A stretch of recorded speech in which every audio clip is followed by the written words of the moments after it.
Hello and welcome back, my friends, to another episode of the Healing with Hydrogen podcast. I'm your host, Logan Hart, and joined by Will Keller. In today's episode, we're going to be getting into some of the misconceptions of hydrogen because, boy, are there a lot of them.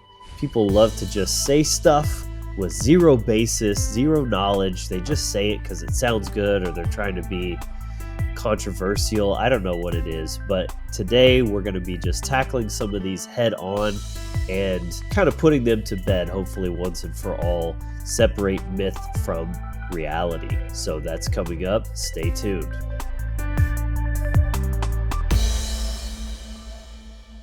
All right, what is up, everybody? Welcome in. So before we get started, please like the video, help us grow as a channel. Subscribe if you're not already subscribed. And let's just go ahead and dive right on into this. So Will, would you like to kind of get us started on this first one? Yeah, absolutely. And it's always good. I'll preface this by you can discover what something is by understanding what it is not. Apophysis. Yeah, this is the apathetic inquiry or method. And it's useful in all categories, right? And especially in science, coming to know something. And this is what we're going to do today in this episode with molecular hydrogen, H2. So starting with the first one, hydrogen therapy is just a fad or pseudoscience. And I've seen this. I've experienced people saying this. I've seen it on forums and posts and all that kind of stuff. But the reality is that hydrogen is here to stay, and it has always been here. So hydrogen therapy is backed with over 3,000 studies and over 250 human disease models. It has been shown to be a selective antioxidant, which targets the most harmful free radicals, which the effect of that is reducing oxidative stress and inflammation without interfering with the beneficial reactive oxygen species in the body that the body utilizes. And it also has, profound neuroprotection, metabolic health, anti-aging effects, cell signaling, and a whole various list that we actually covered the H2 benefits in the previous episode. So that's the reality. H2 hydrogen itself being the most abundant element comprising the universe of 90%, right? And everything is made out of hydrogen. So molecular hydrogen, this form absolutely has profound benefits for the human body, and it is being proven all the time by science, and people are experiencing these benefits. This is the reality. So no, it is not just a fad or a pseudoscience. It is matter of fact. Yep. There you go. Done. That's right. Right. So moving on to the next one, this idea of structured water. And I know Will knows a lot about this, but I'll just kind of start by saying, that typically water as it comes, especially out of a tap or something like that, is typically very disordered and free. It's unstructured. So in structured water, the molecules are organized into a hexagonal lattice structure or layers, making it more organized compared to regular water. And it stands to reason that this makes it a much more bioavailable form of water. But these hydrogen generator machines do not actually structure water. It does many things, but that is not one of them. So it would be great to actually incorporate those things together. You can structure the water, but the typical hydrogen water machines do not do that on their own. Is that about right, Will? Yeah, absolutely. And just real quick, structured water, it has many benefits. We see the molecular structure in water from mountains, streams, and springs, and rivers, and stuff like this. And Dr. Gerald Pollack, he kind of coined and discovered this exclusion zone for water structured. But when it comes to hydrogen water, it is not structured water, right? Hydrogen water is H2O, it is regular water, and you are adding hydrogen gas to the water. So it's not considered structured water at all. That is, that is another misconception. Yeah. Would you like to just go into the one, that it's just water? Because those two kind of really dovetail nicely. Yes, I hear this a lot as well, right? Well, why would you want hydrogen, additionally, when water itself, H2O, already has hydrogen in it? So that's the misconception. Drinking hydrogen water is no different from regular water. The reality is hydrogen infused water contains dissolved molecular hydrogen gas, which is H2. And it's independent. It's being added into the water, and molecular hydrogen, two hydrogen atoms bonded together with a covalent bond. It's a stable molecule, and that is what has all these profound benefits. So it's additive. It's not part of the water molecule structure, the H2O. It is independent itself. Right. So you can imagine these molecules, they're bonded together. So an H2O water molecule has two hydrogens and an oxygen right there like that. It's all one unit. And that's how they're moving about within the liquid or the container. And then you have an H2, which is just two hydrogens with the connecting bond uh, in the mix, and they're two separate molecules that are all sort of, hanging out together as separate molecules, basically. Exactly. And this helps people too. A lot of people have like a soda stream device in their home, right? It carbonates the water. So it's adding the carbonation. Hydrogen inhalation machines or hydrogen water machines do the same thing, just with hydrogen gas, with molecular hydrogen. So it's Great adding it point. to the water. Yep. Absolutely. So the next thing, which also kind of adds on to what I started with the structured water aspect, is it's also not a filter. These machines do have a filter inside of them, but they're for the water that it is using to generate the H2 gas. It's not filtering in terms of like the drinking water so that it's filtered when you're drinking it, but it uh, it works with whatever fluid you give it. So whatever type of filtered water, if you've got an RO system in your house, if you want to buy distilled water or whatever it may be that you prefer to drink, that's what you put inside of it, and it just dissolves the gas into that liquid. So again, same kind of thing is use it in conjunction with what other water structuring or filtration uh, devices or processes that you prefer.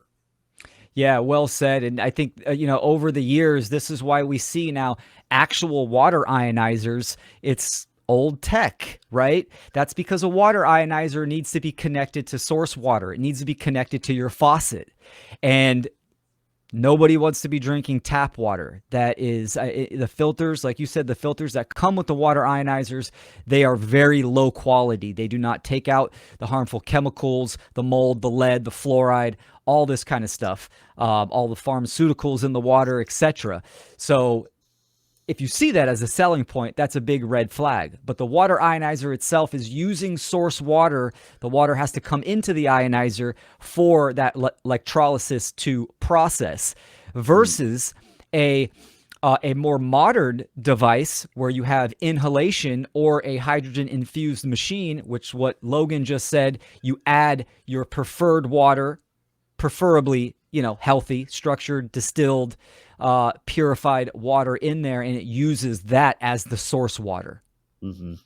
Yeah, to make it super clear, the reservoir inside the machine is what is using to generate the H2 gas based on distilled water using the PEM technology like our machine uses.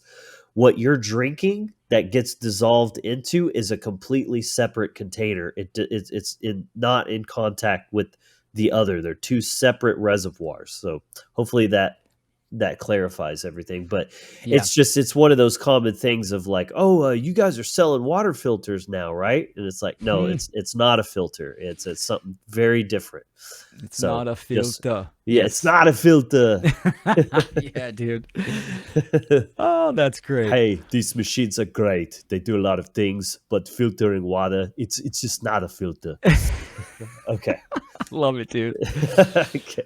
So So, moving on. Yeah. yeah, on to the next one. It's unsafe. Another misconception, and we have heard this, many times, right? The misconception is inhaling or consuming molecular hydrogen gas might be harmful.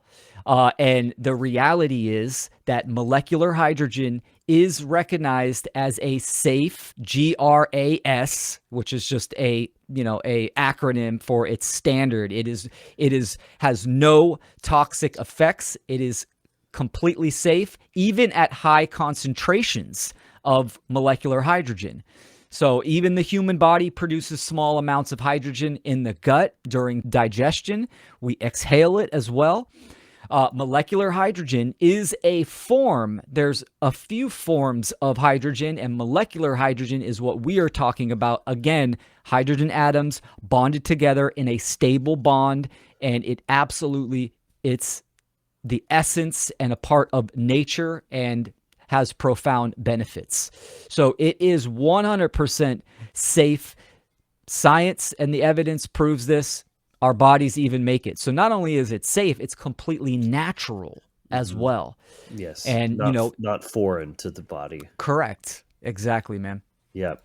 And so, yeah, you can't get too much of it. But another common question while we're on the safety topic is, well, is it hydrogen gas flammable? Because everybody thinks of the Hindenburg, right? Mm. The blimp that exploded. The answer to this one is like yes and no. It's a caveat because technically, yes, hydrogen gas is very flammable. However, the percentage or the purity of these machines that are being used, such as the one behind Will, our machine, it's only producing at about 2 to 2.5%. And the gas on its own does not become flammable until you get closer to 5%. So if you're doing the hyperbaric chamber or something like that, yes, absolutely. That's why there's very stringent protocols on how to what's not allowed because there's a high risk for explosion in that situation. But with these machines, there's virtually zero risk to that. Yes, absolutely. And especially when it's dissolved into water itself, it doesn't matter the concentration, it is unflammable. So yeah, that's, and again, the pre-existing kind of conditioning and programming that and the ignorance of hydrogen itself comes in. That's kind of a big one. Is it flammable? Especially nowadays, we're even seeing hydrogen powered cars that are using a similar process, electrolysis, but at a higher concentration. It's also mixed with oxygen as well, which gives it the flammability and the combustion. Great point. Yeah. So is molecular hydrogen H2 a negative ion? We see this with the hydrogen water. You're drinking negative H water, etc. That it's a negative ion, and that's not the case. Molecular hydrogen, there is a proton and there is an electron and there's neutral, right? These are charges. Proton positive, electron negative, and then of course neutral itself. Molecular hydrogen is neutral in its charge. So it's bonded together, and this is what makes it so stable. So it's not positive or negative, it is neutral. There you go. Yep. Nice and It's simple. science, man. It's science. So the next one we have here is H2 water or hydrogen water is the only way to get hydrogen therapy because obviously we know these water bottles are kind of all the rage right now. If there is still low awareness generally of hydrogen, but those who have heard of it, it's a very high likelihood they've only just seen this sort of fad of these little portable water bottle systems. And so obviously we're here to tell you no, in fact there are other modalities, and such as inhalation, topical application, and saline. But of course, inhalation has been shown to be by far the most potent and effective. But even better is to do inhalation and water, the combination of, because you're getting a wider spectrum of benefits by doing that. Yes, yeah, well said. Great point as well. Drinking molecular hydrogen infused water, since it's going down the throat and it's going directly into the stomach, and the guts and the intestines, there are additional benefits that someone can benefit from taking it through that way. But absolutely, inhalation is vastly more potent. So, like Logan said, best practices: breathing, drinking H2. And then moving on to the next one is it considered H3O? When you add the molecular hydrogen into the water, it's now H3O, and that is incorrect. That is a misconception. So what is H3O? H3O plus is a positively charged ion formed when a proton associates with a water molecule. So you're adding a proton to H2O.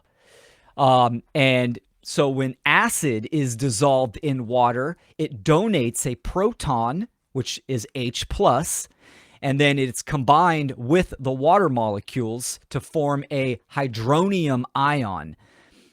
That's the misconception, right? In reality, H2 infused water contains dissolved molecular hydrogen gas. So unlike H3O plus, where you have water and then a hydrogen proton is added, this is just dissolved H2 into water itself.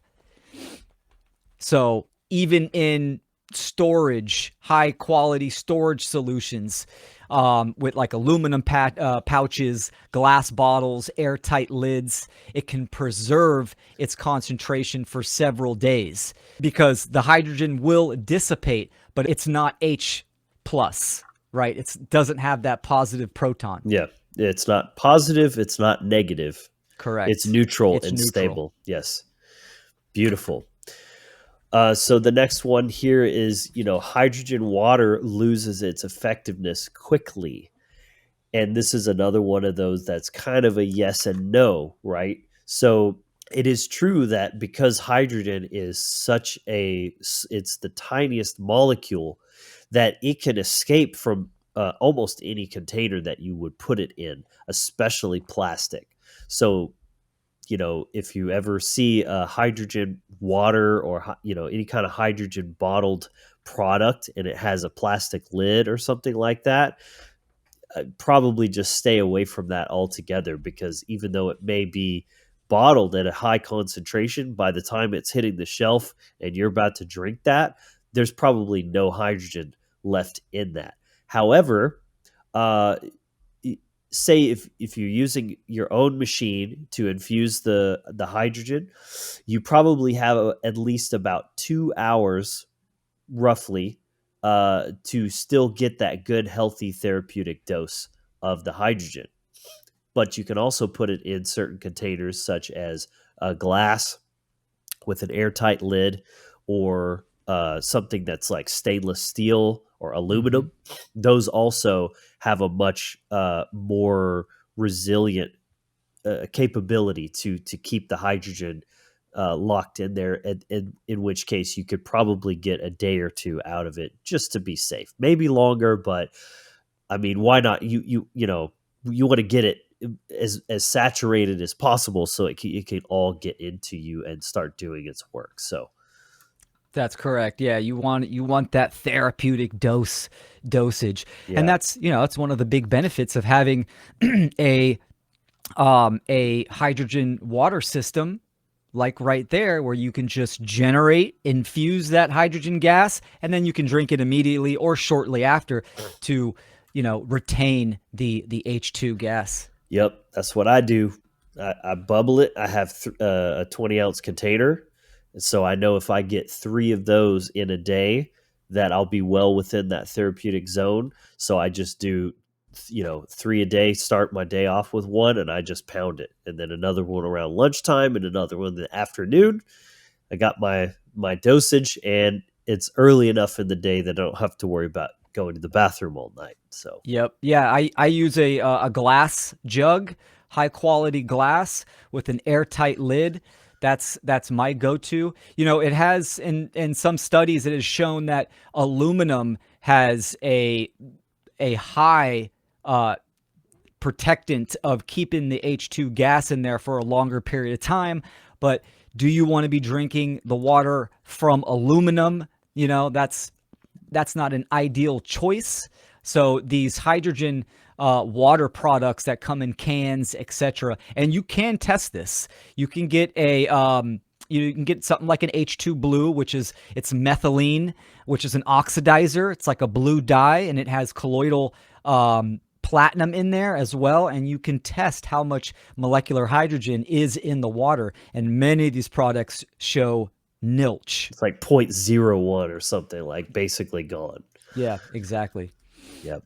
Be careful out there. Be careful out there. Just get the machine, get it right there in your house. That's right. So moving on to the next one, H2 acts as an electron donor. So technically, molecular hydrogen itself does not directly donate electrons in the same way that a molecule like vitamin C does, where vitamin C, you take that in and it loses electrons and then it becomes oxidized, right? Instead, H2, it reacts chemically with the harmful free radicals and it neutralizes them through reduction. So that's the gaining of electrons. In the sense, H2 facilitates a reaction that donates electrons to the free radicals to stabilize them. So you can look at it as not giving or donating electron, but there's a reaction that neutralizes the free radicals. So it's kind of like a yes and no. It's not a traditional electron donor. And, a lot of people think this is the case. This goes hand in hand with hydrogen water is, negative ions. And because it's negative ions, it has these free electrons that it gives the free radicals to neutralize them. And that's not the case. It's a chemical reaction through a process of reduction that just cancels them out. And it turns that free radical into water itself. There you go. Yeah. So the next one, I guess that you could say, is kind of the elephant in the room, and that's these water bottles. So while it's great that there is such an uptick in the awareness around hydrogen therapy, this is kind of one of those early stage, not so great aspects of implementation, because most of these water bottle products are cheaply made, mass produced. They leach all sorts of contaminants into the water, heavy metals, chlorine, all kinds of stuff. They don't last very long. They're just cheaply made. They're very disposable. The Alibaba type stuff is what I call it, because that's what it is. It's like you can get one of these from there and then slap your branding on it and sell it, and make a quick $100 or $200 or whatever. But it's just not worth it. Not to mention, most of these don't even produce the therapeutic zone dosage of hydrogen. So yeah, it has all these benefits on the box of like hydrogen does this and that, and those things are true. But what you get in the box ain't that. It's not going to give you those benefits, because I mean, even if it had the higher ppm, you'd have to drink you'd be constantly bubbling it and drinking those like a million times per day just to get those levels. Yeah, well said. And and to be fair, there are some actually really good water bottles out there because they're pressurized. So under Right. normal pressure conditions, the water can only max out at around 1.5, 1.6 parts per million of H2. And then when you get a really good water bottle that's pressurized itself, then you can get up higher in the, the 4 or 5 parts per million. But again, like Logan say, that's a rarity. You're going to pay, $300-400 for that. They're not going to last as long. And again, how many times you're going to drink 30 of those, I mean, And throughout the day? you're still not getting the inhalation benefits as well. Correct. Absolutely, for sure. And there's very low quantity of water itself. So even trying to stay hydrated, the bottle has to go through a 10 or 12 minute cycle just to infuse the H2 in there, and then you're just drinking, 8 ounces, 10 ounces of water. So it's like taking advantage of the awareness, the knowledge that's coming out. People are coming into that higher awareness of hydrogen therapy, and that is great, right? That's our mission. But then what comes with that is all these kind of marketing schemes and these opportunities that people kind of jump on the bandwagon, and they take advantage of people that haven't gone all the way in knowledge and awareness. Yeah, you nailed it with that for sure. And so, the kind of extension of that is this idea that all hydrogen products are the same. And that's, very it couldn't be further from the truth. Not all hydrogen products are created equal. There are many of these low quality products that are not giving the adequate or therapeutic concentrations of the H2, and and again, at the same time, you're getting all kinds of other toxic stuff, contaminants that you don't want. So it's just not worth it. Mm. That's why we were very stringent in our search for the right product to align with, so that we knew that it was clean and really giving you that therapeutic, medical grade type of H2 therapy. Yes. Yeah, man. Well said. Well said. And going to the next one, which this is kind of, a hot topic and debated as well. It's, Brown's gas. Brown's gas versus molecular hydrogen. So the difference between Brown's gas and H2, molecular hydrogen, lies in their composition, properties, and the production method and applications, right? What is Brown's gas? Brown's gas, also known as HHO gas or oxyhydrogen, is just a mixture of hydrogen, H2, and oxygen, O2. So it's in a 2-to-1 molecular ratio. And Brown's gas, because it is HHO, it has that oxygen added to it. It is highly flammable and explosive due to the presence of oxygen mixed with hydrogen. So when you look at electrolysis, and there is the breaking down of the water components, the hydrogen and the oxygen, and with a hydrogen inhalation machine, the hydrogen is diverted and you are breathing the molecular hydrogen, right? And the oxygen itself is being expelled, on the side of the vent through the device itself. With an HHO, the oxygen is being mixed into the hydrogen with the hydrogen as well. So you're breathing that combination. So again, it is flammable. It is unstable as well.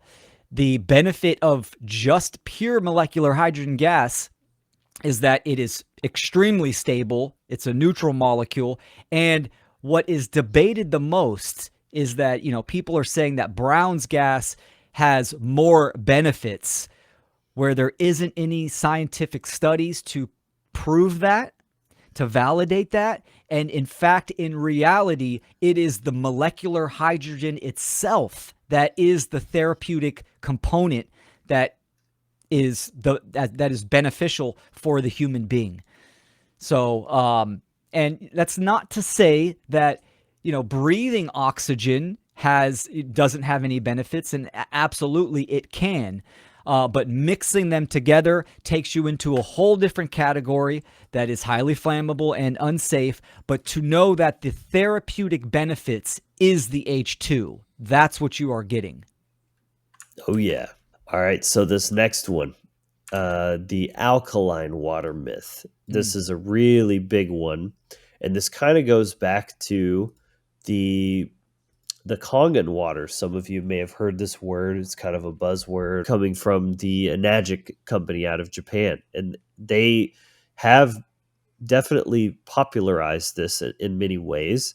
But the negative downside to that is how the benefits of this Kangen water got conflated with the alkalinity aspect of it, and all of the credit was given to the pH of the water rather than the H2.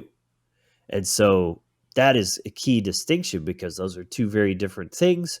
One of which, sorry to say, is pretty much bogus. I mean, it's one of the biggest aspects of the beverage industry. I mean, it's billions of dollars in that industry, Hmm. and it's really just a marketing gimmick that has no real basis in science and no real benefits. Mainly because the your blood is heavily buffered, so for something to be ingested to survive your stomach acid and to make it all the way to your blood and then into your cells to affect the pH is is just non-existent, because even if it was to make it all the way to your blood operates at such a very thin window of pH, and if you get outside of that, you've got very serious problems. So you don't want that, you know, so, like, the whole thing is just a myth.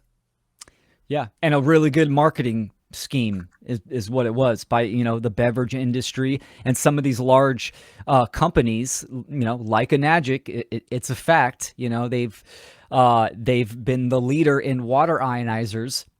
And when I was getting into this industry, which was around 2011, 2012, I mean, the science was stacking up, proving that molecular hydrogen is the therapeutic benefit, not the alkalinity, not the pH. So there was a really big exodus and debate, and some people clinged on to it. I'm happy to see that awareness is starting to slowly move out of that misconception of alkalinity. And like you were saying, Logan, the pH, the body, every organ in the body has a different level of pH, right? Even the outside of your skin is acidic. Anything under 7.4 is considered acidic, and anything above 7.5 or 8, actually 8 pH is alkaline. And you can have 9.5 or 10 pH of alkalinity of the water, and then one little drop of acidic water can change that whole level. So it's too volatile, and the body absolutely wants to remain in a balanced state of 7.35 to 7.45. You get any higher or lower than that, then you're definitely in a bad condition of acidosis or Alkalosis. alkalosis. Exactly. So balance is the key. The misconception of drinking hydrogen water will alkalize the body and make it less acidic, which equates to better health. That is absolutely a huge misconception, a big marketing scheme as well. Mhm. So, reality, of course, is the molecular hydrogen is the therapeutic benefit because it's a selective antioxidant, and it can aid the body into doing what it does, which is balancing its environment. Exactly. Yeah. So alkaline water is not the same thing as hydrogen water. They're two totally separate things. And ingesting alkaline things does not make you more alkaline. This is just one of those things that just kind of keeps getting repeated in alternative health type of circles, and it's just not true. So I think we've kind of covered that point thoroughly enough. Yep. So, moving on to the last couple of points here, talking about hydrogen therapy and its effects. It's not like a drug or something that you're going to take in that just immediately starts curing you or something like that. Um, it works gradually. It has a cumulative effect, so it has to be done consistently over a prolonged period of time, and eventually it will support the body's ability to reduce the oxidative stress, the inflammation, the cellular damage. And of course, the benefits that you experience are going to be largely up to your own individual physiology, your pre-existing conditions, how consistently you use it, the method of administration. So there's all those different variables to consider as well. Yeah, well said. And yeah, if you want to, we got the one last one that again kind of just dovetails off of that one. Yeah, I'll just go right into the last one. So, hydrogen therapy cures diseases, and that's a misconception. Nothing's just going to cure and take away and remove a health condition, right? The body itself does what it wants to do, and that is to heal, reach homeostasis, balance, and regenerate. Hydrogen therapy is not a cure for any specific disease. Instead, it works as follows. It reduces oxidative stress and inflammation and supports cellular health and improving recovery. So it acts as a therapeutic additive to help maintain conditions like metabolic syndrome, neurodegenerative diseases, and fatigue. So it supports overall well-being, and it should not be replaced as medical treatments, right? But understand that it has a core foundation, and that is giving the body what it needs, the ultimate assistant, right? The ultimate adaptogen for the body to do what it does best. It's personalized treatment is what it is. Like you said, Logan, individuals are at different levels of toxicity. They have different conditions. So the hydrogen, your body itself is going to go through a different process of healing that. So just because you have an inhalation machine, that shouldn't mean that you just continuing doing the bad habits. You need to absolutely look at that as an additive. It's an adjunct to what you are doing positively for your health regimen. Absolutely, exactly. So, if this episode has been beneficial or useful to you, first of all, please consider just dropping a like. It's a very easy way to support the channel, help us grow.